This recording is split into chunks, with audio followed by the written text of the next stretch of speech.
दोस्तों आज मैं एक ऐसे महापुरुष के बारे में बात करने वाला हूँ जिनको आप जानते भी होंगे और जानते ही नहीं बहुत अच्छे से पहचानते भी हैं और उनको जगत गुरु की उपाधि भी प्राप्त है। तो मैं ऐसा उनके बारे में क्या बोलने वाला हूँ या क्या बताने वाला हूँ आपको जिसे सुनकर आप हमारी बातों पर गौर अवश्य करेंगे। अगर आप इन बातों को ध्यान दें तो शायद आप भी सोचने पर मजबूर हो जाएं। तो चलिए हम उन बातों को आपके सामने रखते हैं जिनके बारे में मैं आपको बताने आया हूँ। दोस्तों आप सबको पता है जगत गुरु उपाधि प्राप्त रामभद्राचार्य जी, आप इनको तो जानते ही होंगे। कोई भी भारत का व्यक्ति ऐसा नहीं है जो इनको ना जानता हो। बहुत कम ऐसे लोग होंगे जो इनको नहीं जानते होंगे। जैसा कि मैंने बताया आपको कि उनको जगत गुरु की उपाधि प्राप्त है। तो चलिए जान लेते हैं जगत गुरु का मतलब होता क्या है। तो दोस्तों जगत गुरु का मतलब ये होता है कि जगत में जितने भी मनुष्य प्राणी हैं उनको समान आँखों से या कहें समान रूप से मानना, सबको एक समान रूप से देखना, सबको एक लेवल पर देखना। परंतु रामभद्राचार्य जी ऐसे नहीं हैं। मैं आपको प्रूव भी कर सकता हूँ, दिखा भी सकता हूँ कि मैं ऐसा बोल क्यों रहा हूँ। साथ ही आपको पता है एक बार उन्होंने बयान दिया था कि ब्राह्मणों में भी कुछ नीच जाति के ब्राह्मण होते हैं। क्या बात करते हैं यार? ये मैं नहीं कह रहा हूँ, ये उनके शब्द हैं, आपके जगत गुरु रामभद्राचार्य जी के, जो उन्होंने इस प्रकार से टिप्पणी की थी। जो नीच ब्राह्मणों, अधम ब्राह्मणों की चर्चा चलाई गई। हमारे यहाँ कुछ ब्राह्मण सरयू पारणों में अच्छे नहीं माने, उनके यहाँ ऊंचे कुल के लोग अपनी बेटी नहीं देते।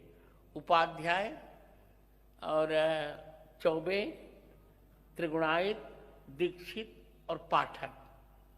देखा कैसे ये किस प्रकार से जाति पर टिप्पणी कर रहे हैं, ब्राह्मणों में भी नीच ब्राह्मण को ढूंढ रहे हैं। तो आपको लगता है कि ये जगत गुरु कहलाने योग्य हैं? नहीं।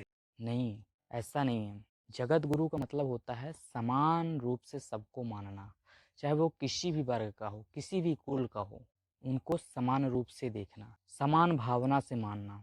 परंतु यह गुण हमारे रामभद्राचार्य जी में शायद नहीं है। साथियों, आप जब स्कूल टाइम में रहे होंगे तो आपने एक दोहा जरूर सुना होगा या पढ़ा होगा, बुरा जो देखन मैं चला, बुरा न मिलिया कोय, जो मन खोजो आपने, मुझसा बुरा न कोय।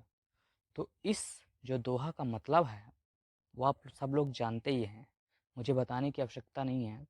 तो इस दोहा के मुताबिक रामभद्राचार्य जी कितने निम्न स्तर के व्यक्ति हैं आप लोग खुद सोच सकते हो, जो एक ब्राह्मण समुदाय में जन्म लेकर और किसी अन्य के बारे में ऐसा सोचना, उस पर ऐसी टिप्पणी करना, ये किसी जगत गुरु का काम नहीं हो सकता है। चलिए साथियों कुछ और बात कर लेते हैं। वो हमेशा मनुस्मृति को आगे रख कर बात करते हैं। तो क्या अगर भारत में मनुस्मृति लागू की जाए तो मनुस्मृति से पूरा देश को चलाया जा सकता है? मनुस्मृति के बारे में वो हमेशा बखान करते रहते हैं।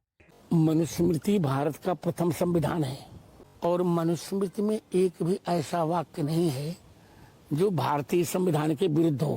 तो क्या मनुस्मृति से देश को चलाया जा सकता है? आप लोग खुद सोचिए कि रामभद्राचार्य जी जो एक जगत गुरु की उपाधि पर बैठे हैं और वो इस प्रकार से टिप्पणियां करते हैं, इस प्रकार से वो लोगों के प्रति उनका व्यवहार है, तो हमें तो नहीं लगता कि उनको जगत गुरु की उपाधि प्राप्त होनी चाहिए। क्योंकि जगत गुरु की उपाधि उसको प्राप्त होती है जो प्रत्येक व्यक्ति का सम्मान कर सके, प्रत्येक व्यक्ति को एक समान भावना से देख सके, प्रत्येक धर्म को आदर्श माने, प्रत्येक धर्म का सम्मान करें। परंतु ऐसी भावना शायद उनके अंदर नहीं है। तो हमें तो नहीं लगता कि उनको जगत गुरु की उपाधि प्राप्त होनी चाहिए। आपकी क्या राय है? कमेंट बॉक्स में ज़रूर बताइएगा।